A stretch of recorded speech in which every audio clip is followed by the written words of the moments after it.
কথা হয়নি, আমার মেয়েটাকে খুন করে ফেলেছে, আমার মেয়েটাকে মেরে ফেলেছে। 10 লাখ টাকা একজনের জীবনের দাম, সেটা মুখ্যমন্ত্রী ডিসাইড করে নিলেন। বাবা মার কাছে সন্তানের দাম 10 লক্ষ টাকা।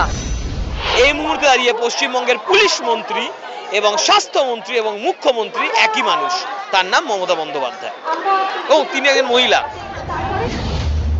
মৌমিতা দেবনাথ একজন মধ্যবিত্ত ফ্যামিলির মেয়ে। স্বপ্ন ছিল ডক্টর হয়ে মানুষের সেবা করবে, প্রাণ বাঁচাবে, কিন্তু তার আগেই তাকে নির্মমভাবে ধর্ষণ করে খুন করা হলো। মৌমিতা ছিল খুবই সাধারণ নিম্নবিত্ত পরিবারের বাবা মায়ের একমাত্র কন্যা সন্তান। MBBS পাস করে কলকাতা RG মেডিকেল কলেজে চেস্ট বিভাগে পোস্ট গ্র্যাজুয়েট করছিলেন। গেল বৃহস্পতিবার রাতে টানা 36 ঘন্টা অনকল ডিউটিতে ছিলেন তিনি। কিছু সংখ্যক হাসপাতাল কর্তৃপক্ষের তরফ থেকে জানা যায়, রাত 2টার সময় বাইরে থেকে খাবার নিয়ে এসে বন্ধুদের সঙ্গে মিলিত হয়ে ডিনার করে।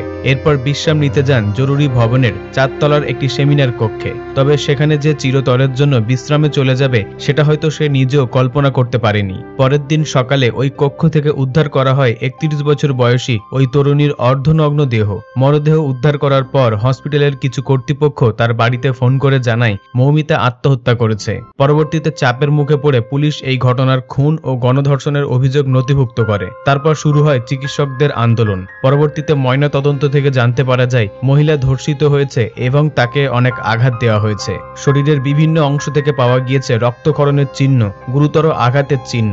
ডেড বডির পাশেই পড়েছিল মেয়েদের মাথার একটি চুলের ক্লিপ এবং একটি ব্লুটুথ হেডফোন। BBC বাংলাকে দেওয়া সাক্ষাৎকারে আন্দোলনরত ডক্টরদের একজন জানায়, ঘটনার বিবরণ দেখে এটা পরিষ্কার যে খুন এবং ধর্ষণে জড়িত ছিল একাধিক ব্যক্তি। তবে এই ঘটনায় অভিযুক্ত শুধুমাত্র একজনকে ধরা হলেও বাকিরা রাজনৈতিক দিক থেকে প্রভাবশালী বলে কি তাদেরকে স্পর্শ করা হচ্ছে না, এমন প্রশ্ন করেছে আন্দোলনরত ডক্টররা। আর এমতো অবস্থায় বিক্ষোভে উত্তাল গোটা পশ্চিম